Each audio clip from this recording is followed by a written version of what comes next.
Well, it's checkout time. We've had a great week.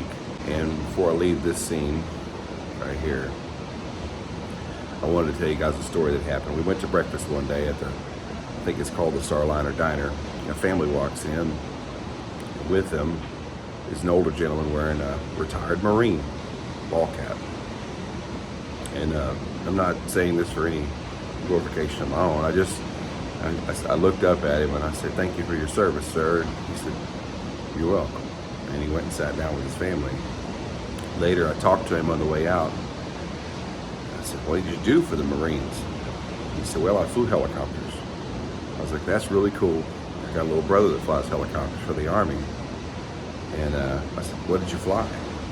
He named a helicopter I'd never heard of before. Or he actually gave the number of the chopper. And I said, "And what kind of helicopter is that? What does it do?"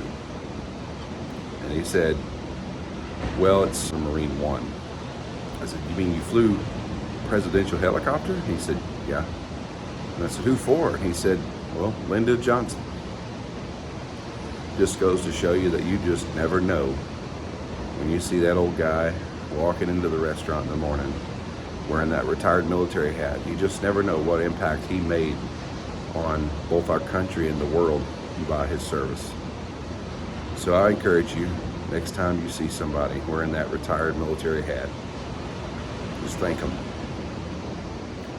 You never know, it might spark a conversation. You might meet a former presidential helicopter pilot. What a cool experience and what a cool guy. And I wish him and his family Godspeed and God's blessings.